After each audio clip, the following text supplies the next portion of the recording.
Dieu. Foi, on est parti. Mbote na bino baso bandeko balandi émission Concept Gospel nzambe apambola bino lisusu Concept Gospel tolobaka yango tango nyoso.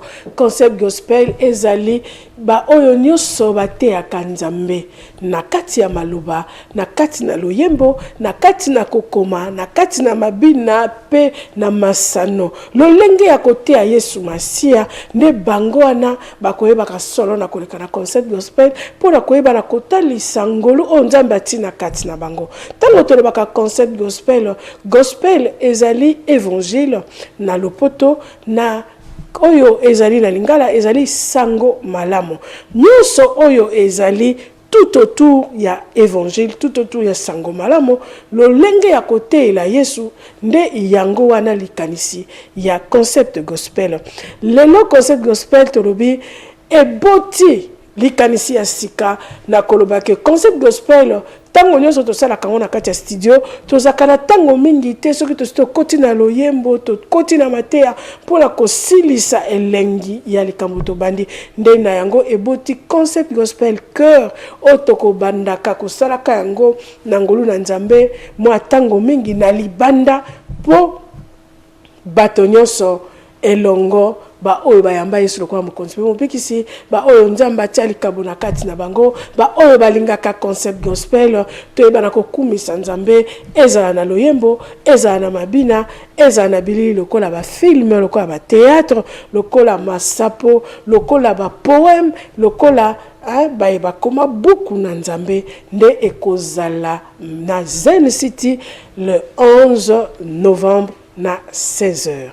Concept Gospel pesi bino déjà annonce ya malamu nde na yango toyambi bayembi na oesika otozali na bango pe toyambi tojingolu lelo tolobi Concept Gospel kendaka kokundola ba o nzambe atia talon na kati na bango atia ngolu na kati na bango toyambi pe moko ya bayeba salaka masolo ya kote ya nango liloba na nzambe to film frère Ben oazana kati na biso boko mona ya solo nde mokola lelo Concept Gospel ezali tellement béni Pasteur Ferrand. Merci Mwani, tu dis que ya voita mo na abota maka tu diras toujours que moi ta abota mi ya ba autant ba koli ma bolongo a pamote ma makoni bali ainsi de suite. Concept Gospel le comme na raconté il y a 2 ans ago déjà et tout dans Concept Gospel. Et le Concept Gospel bouti concept à ce qu'on a quatre vu la porte noire de bien dans le poteau Concept Gospel cœur et en anglais Concept Gospel shore. Et li concept elle ko réunir ba tout à té à Kanzambe. Je pense que tu auras toujours que Concept Gospel et allez plateforme et lui ko sangisa union sauté à Kanzambe. Vous allez artistes, vous allez moyembi, vous allez musiciens, vous allez pasteurs, vous allez écrivains, tout au slamé qui peu importe ta façon de transmettre la parole de Dieu, Concept Gospel et d'aller ko sangisa bo union soana. Donc pour na couper sa moto tout mon 45 minutes studio à mingité pour na ko réunir ba chrétiens surtout tout au peuple Nzambe ensemble na kata gospel de misi et leur kasika Concept Gospel show. Donc elle est le 11 novembre na Zensti et au 5 sabato nyonso boyembi bas artistes mokolwana bako dévoiler ba talent caché na bango pour faire 45 minutes ne mwana de bien trop OK mais mokolwana pendant 3 heures 4 heures du temps moteur ko leka ako bimisa nzamba tikati na ye ensemble to ko louer nzambe to ko adorer nzambe to ko célébrer la grandeur de Dieu na bande surtout mamwani ya solo to ko célébrer la grandeur de Dieu to yambi bayembi na bike bayembi ba pesa kambote na ndenge mosusu toza na posa ya mbote ya bayembi na banengo matomba Pointe Noire po toza déjà na plateau na biso na bayembi obo sibo mesani obo linga kamingi obo yebi nzambe apambola bango mbote na bino nyonso na yebi ke bozi baka bali fara bolo baka les na pesi bino mbote boya bango ka ndebo moni maintenant bilo pe bo pesa mbote na bana Pointe Noire Oza Zambe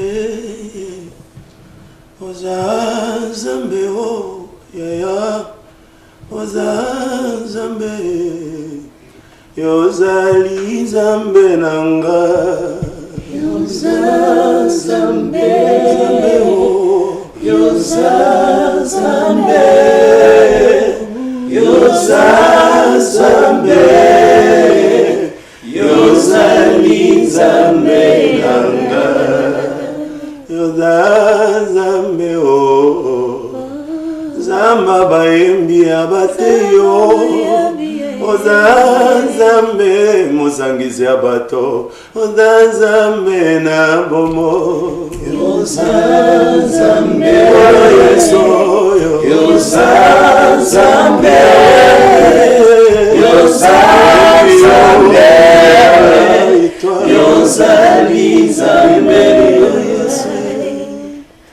Amen. Wana vrai mboto yo kaka. Nzambe apambola bino parce que Yesu azali nzamba kotikala kaka nzambe. Frère Josué ya solo na kati ya milulu oyo ya concept gospel oyo kozala elongo na bayembi kasi moyembi oyo azana ni en tête ya frère Josué. Merci maman. Liebisa biso nani secret wana oyo o bobombeli biso le 11 na bandeko nyonso to ba accompagner parce que na tango boponi wana c'est que botalani bangolu quoi. En tout cas, obezali kopa na bino. Na ebité ceux qui tombent dans le copa. Na lingi pete na loba non pour les compagnons ceux za mabete. Li copa zo dépendre na idée pe na motivation et ça li copa. Li copa za mabete. Loba kebele bon toke kasi idée yango. Eza fota maman ni mutalobi li copa. Na esa ke za yi mabe mais li copa mo za na bien. C'est vrai ça. Parce que beaucoup sangana pe pour pesa bato bomo eza pe mabete eza likopa malamu. Amen. Ndeti likopa na biso esangisi biso kapo to sunga bana na nzambe tam sunga na na problème adoration no yena likopa wana likopa mo eza poto adorer nzambe. Eza poto adorer nzambe. Ah d'accord. Loko eza poto adorer nzambe sikoyo pona yo monike ekozala ndenge nini liloba nini ozana ngo pona koyesa bana point noir na molulu wana ya le 11 novembre. En tout cas liloba ezali eza que kosangana ya batu ezala pona lokoma mokonzi siko tango todo sangana wana bandeko na ngani so bazolanda biso na pointe noire awa ça fait un bon moment aux une tente ya okuma nzambe nzambe oyo malgré tes multiples péchés malgré nos multiples pourtant suna loba yo loba yaza musante David azoloba na psaume ayebisi nzambe alobi il y a pas un homme saint c'est la moi donc ce qui nzambe atiki ngana to komiti na 11e mois en tout cas ezangolo ya ngwana to eloko eye poto sangana biso nyonso to bisa nzambe ata merci un petit mot en 5 lettres mais très capital et punza nzambe passe avandi à comprendre que ça qui est réalité au biso na vie. Ah, en tout cas eza eloko te mais ezali molulu o ebongisami pona to pesa nzambe merci. Namoni mama Falop yo poza na kati yango parce que namoni que alobi ezali kopa mais ezali kopa pona lokumu na nzambe. Siko na kati ya likopa wana yo omonela ngonde nini obongisi nini pe pona mokolo wana. Likopa wana nazo na pesi bino na mbote likopa wana eza lokola fongola. Eza lokola fongola. Pasteur Ferozo yo parce que fongola ko fongola nini? Fongola wana ndi amapamboli penda fongola wana liloba nzambe o eza ko fongola eloko moko ekangama kala na bomoi nawo situation moko. Donc oza kondima kera kati ya milulu wana ya adoration louange et puis eza na secret mosusu eza na kati parce que na kati wana tozana bandeko na biso ba cinéaste toza na ba oba ko slame bino bato bokanisa kati na Yesu tozana biso ka bato ya église ndako musala église ndako do to koma bampaka bamibange mouvement ya te na kati na Yesu nzoka mouvement za bakoto parce que tokozana ba cinéaste tokozana ba slameur tokozana ba rappeur barape ke pour na Yesu. Maman ni simba mokolo wana ke nzambe akokita. Kotango to bonde la katinda kakaka. Metango to yembela kaye akita kaye moko. Meto soki nzamba kiti. Yo lelo ba pesi yo pena rendez-vous na tata na biso mokonzi amboko. Ko bima sourire a plus forte raison ye kolopema. En tout cas la zone estengo mingi penza to kena ira côté ya passion. C'est vrai merci Mwani na moni que bazal bango tu vraiment na Ngoluana mais na kotu na fois José qui mutuna moko sélection sali lelo to moni frère Falon to moni yomoro frère José to moni ba yembelé mais et où tu vois plus ba critère ni a dit par rapport à quoi une sélection on a ya poni bango Ah oui, parce que le concept gospel est organisé. Mais il y a une ça la sélection. Bon, l'anda fin, je sais comment on est à la quantité. Et aïe. Merci beaucoup. Bon, l'anda, regardez, maman, il y a lobby. Critère, il y a ma casse, parce que nous devons reconnaître qu'à part Bisso et Otoponami, il y a aussi ce bien-aimé là, au Bazapé na talent, Bazapé na grâce à Nzambe. Sauf que hasard n'est pas Nzambe raté. Je parie avec vous que Tango et Lokoyo, Salomon Lobby, il n'y a rien de nouveau sous le soleil parce que Nzamba est baragnon soit avant que Zala. Donc Nzamba est en salaki journal le 11 oyo na gospel concept gospel show à Ponakinde ba oyo. Alors ce qui au monique est ok qui critère ils ma capacité critère ils que bandeko bazaki disponible parce que dans la cuisine interne toko le bapé que to contacta qui ba mosusu mais baza disponible té. Nous avons cru directement que Eza Nzambe nda salaki show na ye et aleki kana nzela frère Josué parce que soki ezalaki bongo te bandeko nyonso to contactaki balinga bazala présent. Alors ba baza présent nde ba o Nzamba pointaki pour la journée wana. En tout cas, vraiment, Zaka Bongo et Yaba Oyo Nzambe aponaki pour la mokolana parce que Eza témoignage moné na kubanda likambo yopo ndenge to koki Nzamba tindi biso na frère Ben okutu to yeba ki mamba. Okutu yeba ite. Hein? Frère Ben bote na yo. Voilà, maman, parce que tu as toujours nation ça. Frère Ben. Oui, maman, merci. Mais je pense que votre ma frère Ben, na retourne fois j'ai fait motuna moko. Na ibi yo mutembi, vous allez pas me inviter. Ninge banani expression des alénines. Merci moté pour na ba téléspectateur bazolanda kabiso. Moté pe na maman Ani. Ah, bote na yo. Tolobaka tango nyonso que lisanga ya bana na Nzambe ezalaka pour un but et but primordial les années kotombola Nzambe kokumisa pe kosanjola ye ndenge toza boye nayebi po na simba mama oni naza na posa na salela loboko nanga or loboko nanga ezana misapi mitano boye esali loboko mobimba nzoka nde kati na misapi wana chaque mosapi azana rôle na ye alors ezana na but moko boye o tosangisi ka batalon to mema peuple yangana ya Nzambe to ete poto la kisabiso to koki ezana batu mosusu baleki biso na ba grâce mais ezaka Nzambe ndenge pa je sois utiko lo banza mais ça facilité na ko reconnaître grâce à moninga ah vraiment parce que nayebi ke bayembi ba trop na lolendo bayemba mona ka bango nde mutu bayebi bango mutu bayemba ka bien so mutu ayembi akalingi meki ayembi organe. Et donc on a sepeli nango d'abord pour ce concept gospel au moni maman ni ezana batu mosusu bazo komi tombo mabango moko mais de cela que le Seigneur azo permettre yende azo tombo la bango pour que ceux qui a tombo mi abendi pe moninga donc ezana ngote pour tomi la kisa ezaka pour to sanjola Nzambe et je crois que le peuple de Dieu sera béni. Mon collègue de 11 ans. Merci, frère Jefti. Toujours dans ta concept gospel, tu as dit qu'on a vu sur frère Ben, mais on a vu que c'est minute à Zanan. Mais il y a un moment qu'on a vu à Zani. À ça, quand il est dans l'œuvre de Dieu. Ok, concept gospel, il plateforme, avec au sang, ça monte, ça paye à Kanzambe. Est-ce que c'est slammer? Est-ce que c'est rappeur? Mais je pense que c'est madame qui est à mon acronyme, et c'est une Nani Azali, puis à ça, quand il est dans l'œuvre de Dieu. Frère Ben, bonjour. Bonjour, papa. Ouais, tu vois, il y a Nini Nango Yosali, ça, dans l'œuvre de Dieu. Bon, dans l'œuvre de Dieu, dans le domaine des belés. Ah, on a vu si frère Ben Lingala. Voilà, vous comprenez, frère Ben, ça là libre, concept gospel, mais en français, c'est un peu pas ça libre dans l'expression de l'homme. Quand on en anglais, il m'a dit que interprète. À ta fois, je suis allé, mais on lui interprète. Voilà, frère Ben, vous pouvez aussi se présenter pour le coup de peuple de Dieu dans la concept gospel en ce moment. Alors, je suis le frère Ben.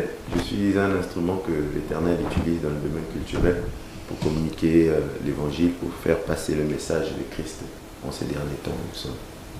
Voilà, tout le monde a vu qu'il y a un instrument culturel, mais culturel est comme un belé. Communiquer, peut-être un peintre, peut-être un artisan, peut-être ah oui, il faut que tu aies une image. Voilà, si vous êtes peintre, tu as une image. Mais si vous avez un domaine culturel, précisez ce domaine culturel, dans quelle forme, dans quel secteur, où elle est que qu'on transmette la parole de Dieu. Alors, par la grâce de Dieu, je suis visionnaire d'un collectif qui communique l'évangile par la culture et l'art. le collectif MJCR, le ministère de la Jeunesse culturelle pour le Royaume de Dieu. Et donc, l'Éternel nous utilise dans les domaines comme le cinéma, la danse, le slam, le rap, et dans tous les moyens auxquels la culture et l'art s'expriment. Et c'est par ces moyens que nous communiquons l'évangile de Christ. Alors, bien que nous avons utilisé le slam, le rap, le film, est-ce que chrétien peut encore rapper, chrétien peut encore slammer? Et il que comme on dit, alors, il faut qu'on comprenne une chose, c'est que le talent, il est en nous. Dieu ne nous envoie pas sur terre vide. Il envoie chacun de nous doté de capacités, de talents et de dons. Et donc, ces dons, ces talents doivent être simplement orientés dans le sens où la volonté parfaite de Dieu doit se manifester.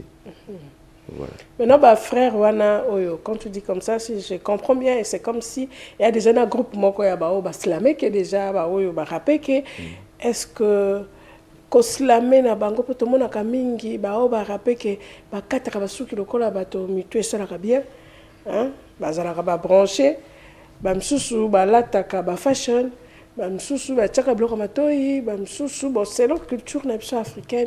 Est-ce que rap na bino, forme na bino, est-ce que zo concordé, hein? Je comprends parfaitement.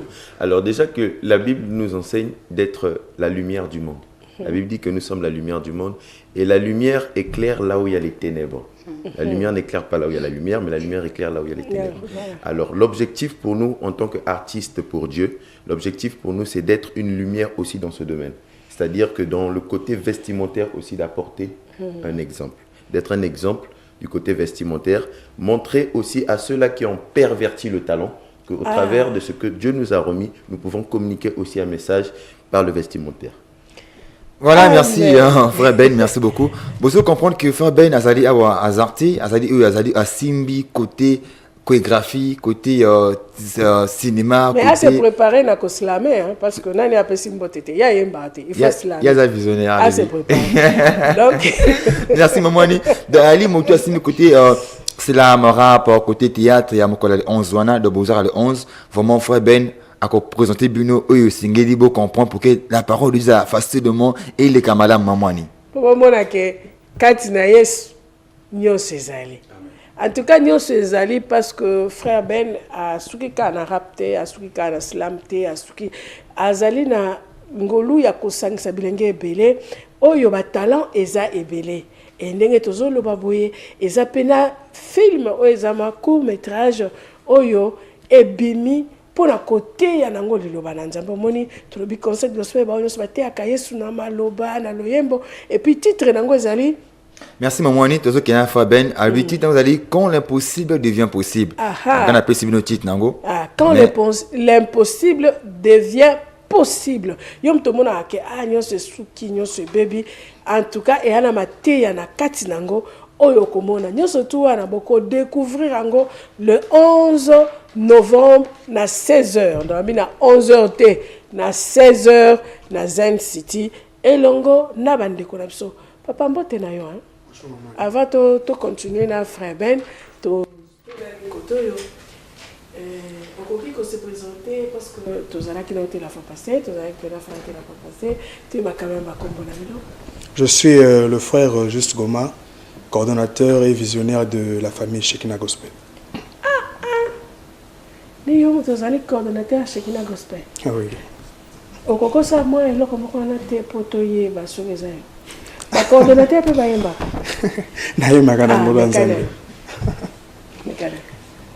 Dieu s'appelle précieux Adonai, le Seigneur. Dieu s'appelle Elohim, créateur. Il me fait reposer dans les verts pâturages. Il me dirige et restaure mon âme et vie. Merci beaucoup. Amen. Voilà, vraiment la petite. Le 11 novembre, on va sortir la biso. Malabani nous a la pour le. Bon, comme l'a dit le frère Ben tout à l'heure, Le titre de son film, c'est L'impossible devient possible. Je ne peux que dire à mes bien-aimés frères et sœurs de la ville de Pointe-Noire d'être là présents et présentes le 11 novembre pour vivre la main de Dieu, vivre la gloire de Dieu. Et peut-être même, ça serait pour toi un jour de bénédiction, où là où le diable avait bloqué une porte pour ta vie, Dieu peut la débloquer ce jour-là. Parce qu'il y a le mystère, hein, amen, de amen, l'impossibilité amen. à la Amen, possibilité. Bonjour. Bonjour maman Annie. Botenayo. Moté. J'aimerais d'abord saluer le peuple de Dieu. Amen. Bonjour peuple de Dieu, que l'Éternel des armées bénisse tout un chacun de nous, vous qui nous suivez. Je suis le frère Ivanov Lumière. Je suis... Zana, yo lumière on no takera. Maman venu le babotio ka bamo bati, bamo na al de ressources no lumière. Ou bien e ba pesu yango pona mosala moko bosala la kati na nkolo. Oui, c'est dans ce sens-là. Quel sens? Dans le sens spirituel. Ah. Voilà. On me l'a donné et j'ai été aussi consacré. Et mon pasteur a libéré des paroles sur cela. Tu as été consacré en tant que chantre. Chantre. Oui. Amen. Voilà. Ce que le cause qui consacré la monde cause na double portion ya onction wana ya ba chant. Tokoki ko yoka yo na kati ya musala na yo. Amen. Yondo pesinga libota malamu yo pesinga mongongo kitoko koyembelaka yo nyongo monene ofutelaki ngai kuna na ekulusu ponga na bikai kumame yo yo yo yo o kumame yo yo yo yo. Amen. Amen. Na yoki mongongo yango sikoyo yo moto vai na ndako kuna eza likambo te o église songolo pakala te parce que bas église eza déjà ebele nde nazomonela awa baéglise eza ebele eya likambo ya baoyo balingaka nzambe so oza koreconnaître ke nzambe moto apesaka yo pema na bomoi tolobi kaka bachrétien te tolobi oyo nyonso ozoreconnaître nzambe.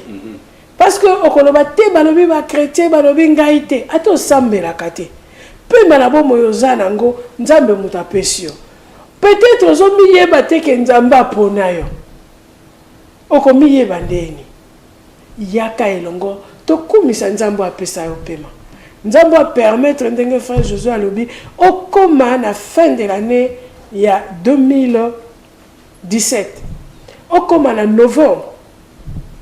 Je me rappelle la fois passée, tu criais bonne année.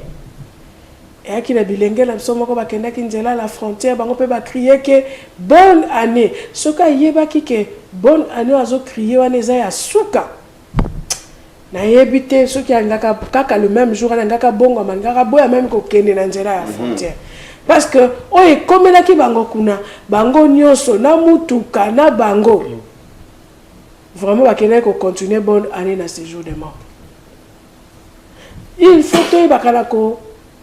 que saisir l'opportunité. Vraiment, na kutana na nzambe na tango oyo ye amimonisi na liboso na biso. Parce que c'est très important. Likambo oyo bandi boye kankolonda yebi.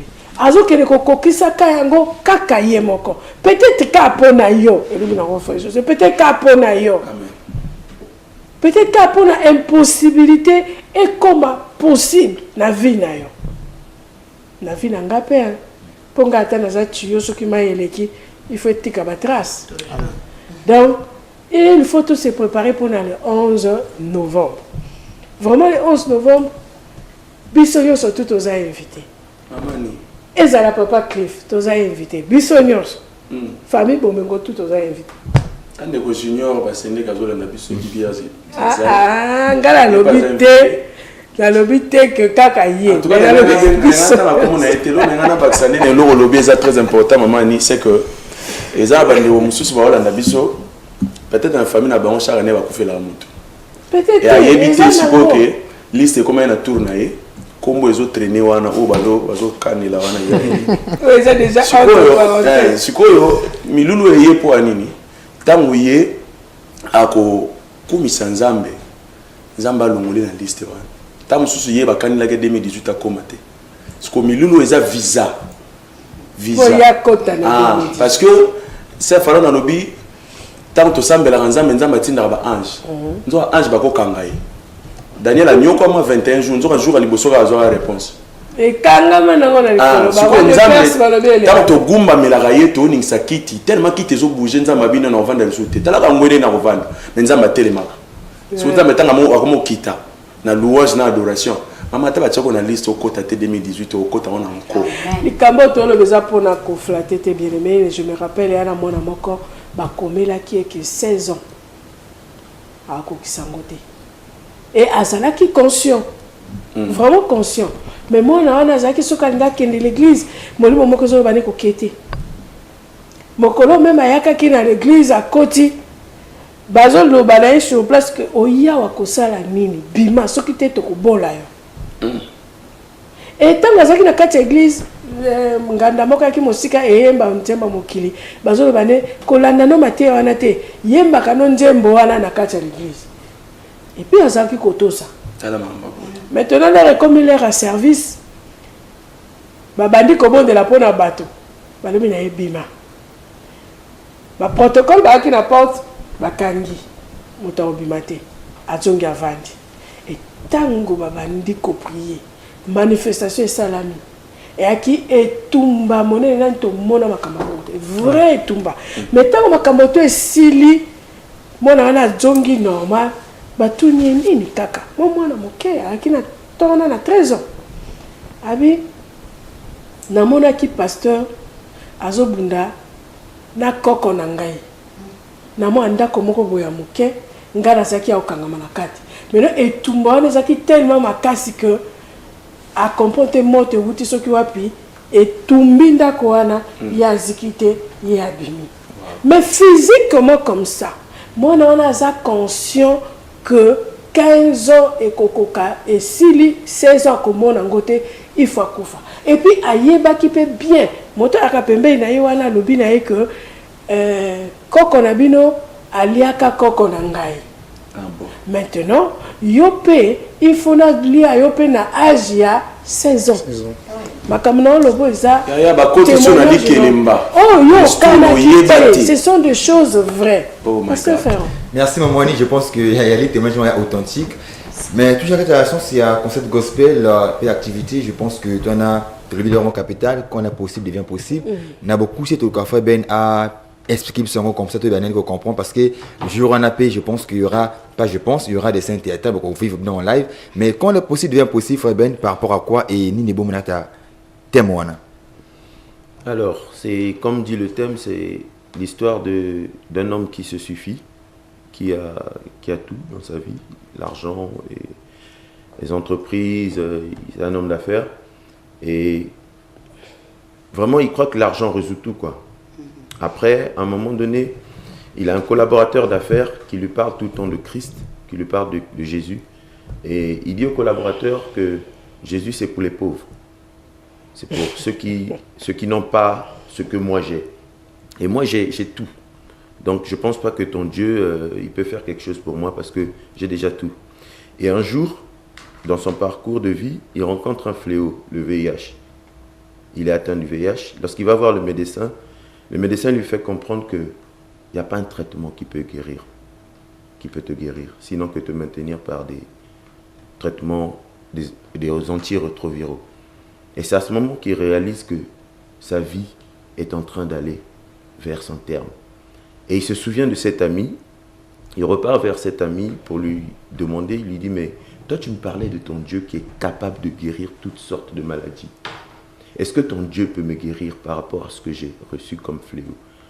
Son ami lui dit oui, mon Dieu il est capable de guérir. Mais à une seule condition, que tu donnes ta vie à Jésus-Christ, que tu l'acceptes comme Seigneur et Sauveur. Et à ce moment, et que tu crois que lorsqu'on va prier pour toi, que tu guérisses. Alors, il accepte Christ dans sa vie, ça se passe dans un restaurant, et on prie pour lui. Il repart à l'hôpital, il refait l'examen. Finalement, il est à nouveau séronégatif. D'où le titre, quand l'impossible devient possible. Amen. Merci Faben, quand l'impossible devient possible.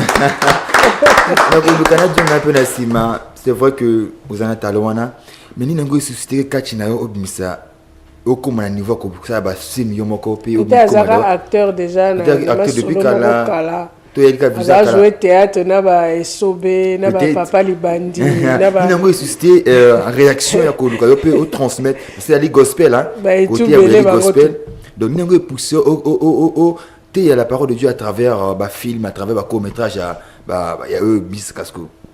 Bon, déjà que je ne suis pas seul. Nous sommes une équipe et nous sommes soutenus par l'église au Standard pour Christ, un Pita. Ah, auto pambo déjà pasteur Roland, Zamba Pambola, maman Stella. Amen. Alors, j'étais assis dans mon salon en train de suivre un film sur A+. Et pendant que je suivais ce film, j'étais avec mon fils. Et à un moment donné, il y avait une image obscène qui est apparue sur l'écran. Donc du coup, pour protéger mon fils, j'ai changé de chaîne. Et mon fils m'a posé la question, mais papa, c'est un bon film, pourquoi tu as changé? Ça m'a énervé. À un niveau, j'étais choqué. Et après, j'ai commencé à prier en moi. J'ai dit, mais je parlais au Saint-Esprit, j'ai dit, mais pourquoi est-ce que nous qui sommes chrétiens, nous ne pouvons pas éclairer dans ce domaine? Parce que la Bible dit que nous sommes la lumière du monde. Pourquoi est-ce qu'on ne peut pas éclairer? Et c'est là où le Saint-Esprit me dit, tu ne peux pas attendre que quelqu'un d'autre le fasse, que quelqu'un d'autre quitte l'étranger pour venir ici. Il faudrait que tu commences et moi je me chargerai de faire le reste. Donc voilà comment j'ai passé les annonces dans les églises pour ceux qui pouvaient faire du cinéma. Mais moi personnellement, je n'avais jamais fait du cinéma. Je n'ai jamais fait le cinéma. Et même dans mes prières, je disais à Dieu, mais moi je n'ai jamais fait, comment est-ce que je veux commencer? Comment est-ce que je veux réunir des gens qui veulent faire du cinéma alors que moi-même, je ne m'y connais pas? Et finalement, les gens ont répondu à l'appel. Et pendant qu'on s'est retrouvés dans une salle pour commencer à travailler sur le cinéma, et Dieu a suscité quelqu'un, le frère Armel Tchitchaba, de l'église ICC. Et lui, finalement, il est venu. Il est du domaine. Il nous a formés. Et le miracle, c'est que des gens qui n'avaient jamais fait du cinéma, bizarrement, le potentiel s'est manifesté en eux. Et chacun de nous a commencé à extérioriser quelque chose d'excellent. Et voilà comment, par la grâce de Dieu, nous sommes arrivés à... Merci, Frère Ben. Maman, 11 novembre 2017, Zinstiti, concert gospel, activité na bayembi, na ba cinéaste, slammer, mais tout le monde qui a fait Ben à slammer, non? Frère Ben, a capella la slam, tout le monde faut que ça y demande. A capella ya slam. Mais à l'ébis que soit qui n'a tellement bon, tout ce qui est ton as la mais peut-être pour rapper. Frère Ben, a capella mon peut-être slam, tu n'as rap. Ok, je vais essayer de faire quelque chose, mais je veux juste attirer votre attention sur un collectif de lettres que je veux regrouper pour mon petit texte. Mon frère, ma soeur, viens à J-E-S-U-S. Ne regarde plus en arrière, car hier est mort et ne reviendra plus. J comme justifié, E comme excellent, S comme sanctifié, E, U comme unité, S comme sainteté. Amen. Très profond. Ne regarde plus en arrière, car arrière est mort. Maman, et ça y bonga katina Yesu. Le 11 novembre. Le 11 novembre. Tu as dit 11h T, hein, Papa Cliff. Puis tu as dit 11h T. Franck bi 11h T. Et qu'on a 16h. Cliff, ce que tu as dit, mais là, ce bébé là. Ce que tu as dit, mais là, ce bébé là. Et Kodim Nyoso. Jeunesse Nyoso. Ba maman Nyoso, ba papa. Biso surtout tout écouter na Zen City. Na 16h, le 11 novembre. Il faut rappeler qu'entre la Pamba, elle était... Ah, il y a Pamba, l'habité qui est bon. Ils sont libres, comme la liberté. Donc, tu as si bien surtout les églises, tout aux ana posa kotanga ba kombote. Ils ont na Zen City, tous ana posa kotanga ba kombote à bas églises. Ils sont tellement ébélés. Surtout maintenant banda chapelle des vainqueurs, ACK, la lumière du monde, au cœur des anges, ils ont invité na Katikuna, hein. Bethlehem Ephrata mususu ezaka su na anglais soki God nini kuna bino nyonso tu baoboyebi kaka ke bwa bana nzambe na oza mutu na nzambe ndenge oza wana nani oyamba yesu te oyo talinga concept gospel toleka na nzela na pasteur Ferro mama nie mama teyaka biso maloba nzambe atosambelaka te biso nyonso to toza invité.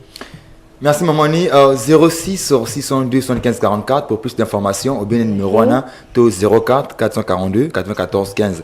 Donc na Facebook comme Concept Gospel na Facebook comme on a page à Concept Gospel, il y aura toutes les informations disponibles pour d'ailleurs ko mettre à jour.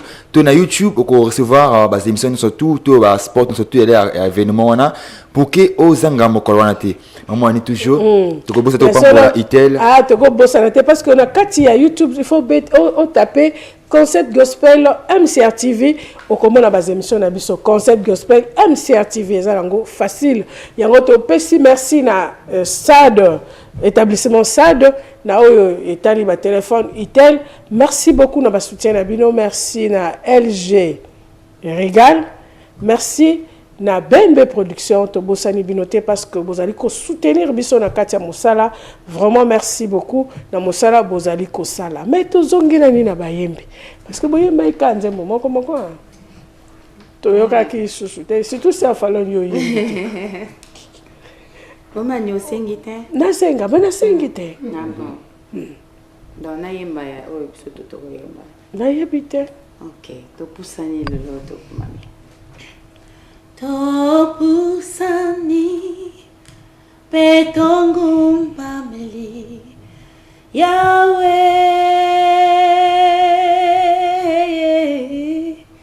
Topusani petongum pameli Yahweh Topusani petongum pameli yo Topusani Petongum Mameli Yahweh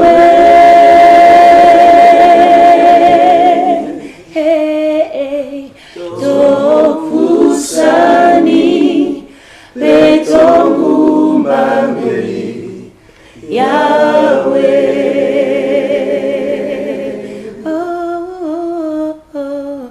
we bow down and worship you, Yahweh. We bow down and worship you, Yahweh.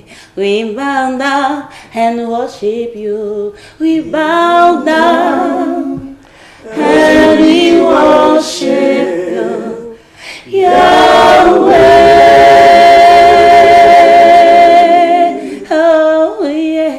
We bow down and we worship Yahweh, Yahweh, Yahweh, Yahweh, Yahweh, Yahweh, Yahweh, Yahweh, Yahweh, Yahweh, Yahweh.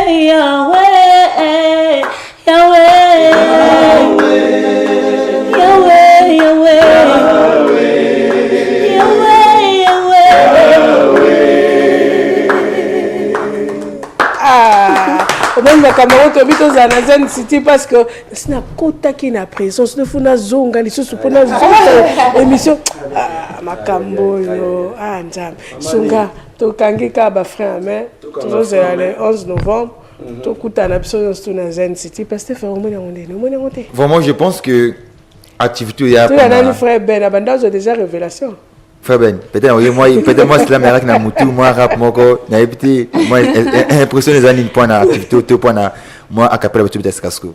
Ndenge ba lobi na lingala ekoye bana. Donc invite d'ailleurs pour le 11 novembre. Alors, j'invite toute la ville de Pointe-Noire, vous soyez chrétien ou non chrétien. Ah oui. C'est important que nous célébrons Dieu par les talents. Et venez nombreux, venez très nombreux, invitez aussi d'autres personnes, ne venez pas seuls. Vous allez rencontrer, vous allez découvrir aussi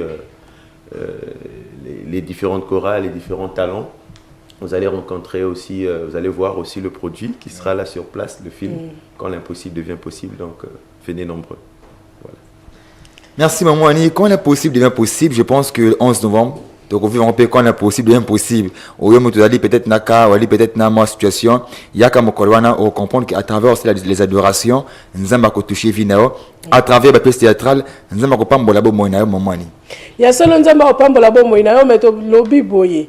Ba chantre nyonso ya Pointe Noire ba oboza déjà na ba album na bino hein eza déjà na ba DVD bo memi yango poto laksa yango na peuple de Dieu parce que mission na biso to but na biso ezali que toyeba na ko valoriser ba talent, ko faire découvrir ba talent pe ko soutenir ba talent parce que na kati ya Pointe Noire ba lobi que to sale la kanzambe hein tozo sale la nzambe mais to lingi ko sungate tozo pesa lelo merci na ba sunga biso mais kota na mozindo faut kamwa chrétien lingi jamais ko sunga moninga chrétien pourquoi monguna ko kosa ondengwana monguna ngana te ya yo moko po monguna kangyo maboko te ozana ba DVD na yo o ese bimi déjà mais bato ba yebi yango te yaka nango on va en parler na kati ya famille ba ope bazana kati ya ba production tokolobela yango pe parce que tokoti ici partie news na katia concept gospel pour na informer ba o babimisi ba album na bango ba o bazana ba activité na bango tokolobela ngo sur place film et kozala disponible eza déjà disponible na katia DVD tokozala nango pe sur place ba sengi ote ofuta droit d'entrée mais pour son ba film oyo côté ya yo pe côté ya moninga et eza lisumu te kozambongo no tuto tiki na ndako yi maboko na makolo balobaki ezali droit d'entrée libre te kosala mabongo te molo mosanta sunga yo en tant que moi na nzambe yaka elongo to kumisa nzambe to découvrir bandeko bayembi o batangi bakombo na binote c'est vrai c'est parce que to yeba ki ba emploi du temps na binote to yeba ki disponibilité na binote mais esuki wana te parce que le 2 décembre to kozala sous ensemble na Zen City bongi boyaka pour tous aller en contact, tout communiquer de façon que le 2 décembre, tous aller les sous ensemble, en tout cas, tout ça, la vraie tautologie, le 2 décembre, tous aller ensemble, et c'est le remonter, tout coup, le 11 novembre, en tout cas, sauf que disponibilité à Rosala, pour pas prester, exactement, mais il y a qu'à te mais encore, à Rosala, ah, ça c'est déjà bon, tout c'est soutenir, bota baningo mona, Mike Asali clip, frère, vous savez, Michel, Bakenda, à Rosala, na kati, omoni Henri Papa, omoni na Moïse, donc c'est comme ça, il faut complémentarité zala. Ce qui va frère Ben, bah qui n'a qu'à comprendre en côté, bah qui va fongwa malelote. Na kati ya groupe ya cinéma et zaka ka ya église na bango te tala ba uti ko tanga au standard de Christ mais aza ya au standard de Christ te hein base na eza na chapelle des vainqueurs mais eza pe na ba ya ICC eza pe ya la lumière du monde peut écouter parce que ngapé na komi na nga actrice ba côté ah oui c'est important lelo papa je vais te donner cet exemple à Lobo to l'église c'est tout kabona pourquoi parce que nzamba akamoko to ya lo bana zolo kenga na lingiote bandeko mais pe maka totala yo pe totala yo lito ya ngoko kaka parce que pe meza de soulte ah oui et puis bana na nzambe to ba ko simana na maboko c'est important c'est vraiment important so monde to sangana ba frère Ben ozoka déjà quand les possibles devient possible c'est-à-dire que magamna yo pe yo zo landa biso yo autosuffisant toi qui se dis je n'ai plus rien à venir chercher dans l'église en tout cas limisa biso okosuka mais keba parce que nzamba za nzamba ba pauvreté yemo nzamba za riche et puis so tali ba riche ya solo baza ba chrétien amen en tout cas to sungana to simbana na loboko c'est important yo pe mutolingo koya ne mama nya lobi koya même bredité parce que nazo se rappeler na bible pharaon ebisi Moïse bobima na bino botika biloko baboya parce que balobaki to pesa na nzambe maboko pamba te. Mais c'est normal parce que la chrétienne ba ya epai na Yesu ba poche na bango tikala na Égypte. Ah. Ayi na Yesu sac na ye tikala na Égypte. Alingi na ko sambela ba alingi ko soutenir mosala nzambe. Eloko pasi makasi. Yaka eza gratuit. Album oyo ya kosomba to film kosomba eza pour na bien ya famille de kosunga ekote ayo puis lité ya wana obité côté ni kozala important na vie na yo. Nzembo koyoka degré toromaté. D'abord, il n'y a pas l'adoration sans l'offrande. Déjà, on a fait l'ongolo, on a moutou. Pour y avoir un mélange, je suis capable de moi et ma maison, nous servirons l'Éternel. Parce que nous avons des trésors. Autant que les Nzamba za banko atika la nyuma mutute. Mala Nzamba a foutu la peine na date té. A foutu le premier, a foutu le 2, a foutu le 3, le 25 encore. Mala Mozaka ya ka. Puis na Nzamba tout muso ko participer na événement o na ndenge mususu. Yo tam so matana podium te possible ma micro yemba, ou ko slammer, te ko répéter. Mais tu peux aussi servir Dieu avec tes moyens que tu as là-bas. Zoba numéro ba pesi na papa Ferrand. Benga biso bien aimé, toi peut-être na besoin il y a micro ngoana, peut-être ya nini. Yo oza la capacité à voyemba te, mais tu peux quand même servir le roi Joseph d'Arimathée, akoka ko évangéliser te mais tombe na ko servir mon Nzambe avant d'avoir moi 3 jours avant kaseko. Ah, et un profond hein. Ma pesi kama lo ba mukia ça silinyo sur mbala moko. Donc, et ça très important, c'est parce que ba chrétien tokoki ko na moni Franck Bitanga moni frère Benalbi, bonjour mon frère. Et à rappeler, quand il a dit bonjour mon frère, il dit que c'est les Senghor. Donc, oui, bien. Ah, mais non, c'est mon frère. Là, c'est mon église. Donc, c'est pour dire quoi? Nous sommes des frères et sœurs. Tous la famille. Pourquoi toko kabwana? Pourquoi toko kikozala ensemble de toko musanzambe? Yo chrétien lelo ozoko kako sunga mosala ya ba chrétienté. Et à passi. Ba cousin na biso ba ya kako sunga biso bana Ismaël bazo ya ko sunga bana ya nani ozomona ngote ke simbate ki chrétien na biso ezawapi biso nyoso tous les 11 novembre tozali na Katia Zen City na yebike tokomi ko pusana na suka ya émission 06 602 75 44 04 442 94 15 qui est na Facebook au commis Concept Gospel au commun na page à Concept Gospel au na YouTube au commis Concept Gospel MCRTV au commun na toutes les émissions depuis bana Concept Gospel Tigre peut-être qu'au niveau visionné mon nation encore ils sont encore disponibles mais toujours avec le frère Ben qui est sur émission peut-être moi parole à compléter afin que tout il va clôturer dans peu de temps. Alors j'exhorte juste la ville de Pointe-Noire et le Congo, tout le territoire national, de consommer congolais. C'est vrai que c'est un film qui parle des vanités, de ce qui n'est pas important pour nous. Mais l'important c'est aussi d'élever le standard du cinéma congolais, qui est actuellement à un niveau très bas. Donc j'exhorte aux Congolais d'acheter congolais, de consommer congolais. C'est que ça, on a le consommer congolais, on n'avait pas le but que M. Toye va aussi l'hôtel. Pour consommer congolais, pour ceux qui ont la quantité de consommer congolais. Oui, alors juste pour préciser, c'est un court métrage, c'est pas un long métrage, c'est quelque chose de 35 minutes. Et c'est un film qui a été fait par des gens qui n'avaient jamais fait du cinéma déjà, pour prévenir. Et donc, nous aurons besoin aussi de vos impressions après avoir vu. Suggestions. Voilà. Vous tapez juste sur mon compte Facebook, Ben Chancel Tibanga, et vous pouvez m'écrire vos suggestions. On en a besoin pour grandir aussi, atteindre un niveau plus élevé. Merci Frère Ben, te donne un nouveau bail Mbina Mamouani, peut-être moi le bail Zali. Il faut atteindre le niveau plus élevé. La Kantika, frère Blanchard, tu peux matisse à niveau. Il faut tout matisse à niveau. Ezala na ba chante, ezala na ba film, ezala na ba slam. Il faut tout matisse parce que après la chose Zali Kolo. C'est le créateur de toutes choses. Il faut que tous Zala toujours. Le niveau à la banque, frère Josué, quand même un groupe. En tout cas, un groupe presté, Azal déjà, tous en Shekina Musique, un cordon Azal frère juste, tous en Acacia, n'a pas un biso GFT, tous en frère Ivanov Lumière, déjà album et Ucho Bimaye, on a déjà dans la télé, et tous en sœur Fallon Ito, il passe en Libanda. Et puis déjà Bozolanda na bitando eke et puis tout ça na pasteur Denzu Denzu Hero et Pozalan tout ça na bande ko ya Cœur des Anges il y a Melem en tout cas on peut bazala wana et tout ça na la tempête 17e jour et le mon frère Josué la tempête que je suis vraiment bande ko toyebele tout ça na frère Ben ndenge toyuti kolanda ye wana ndeko na biso nzambe azokokisa batala malembe nzambe azokokisa tozalaka na biso na éternité nga déjà tant frère ben azoba que les gens qui n'ont jamais fait le cinéma sur la terre bien sûr mais en éternité nzambe asala bango nango parce que nzambe adimisa bango na liboma yango monde asala yango facilement et bandeko malembe boya bo rejoindre biso tozali na ndeko GBR design ozo aider biso pe na ba fiche asala yango gratuit juste pour na lokumu nzambe.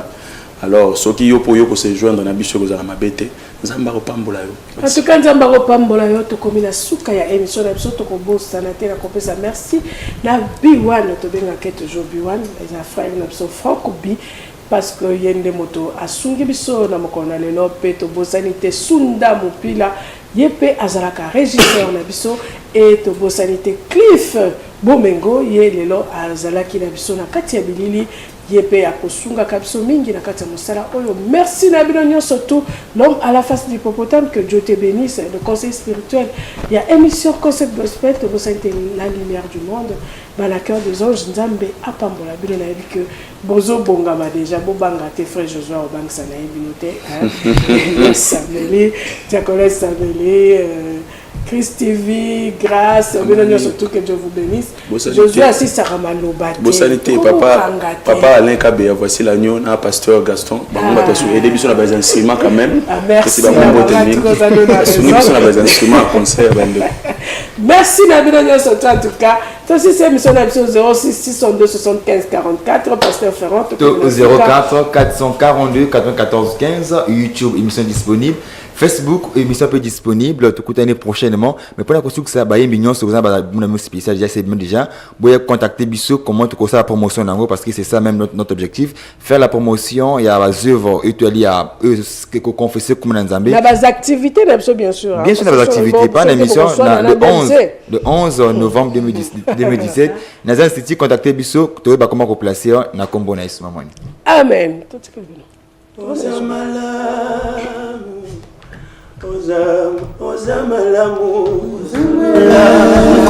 yeso yo yaya Tozondi mango Yala tosanga nyoyo Tikangana yinga Kono yeso yo Magongo yoyo Tikangana yinga Ozamalamu Merci, Yeso, Sangisi biso, Atuimba yo,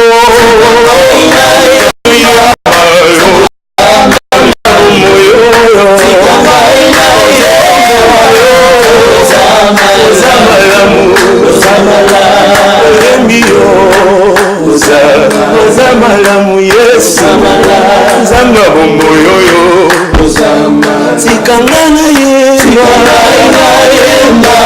Sambo Zamalamu, Tikangana yemba, Sambo Zamalamu.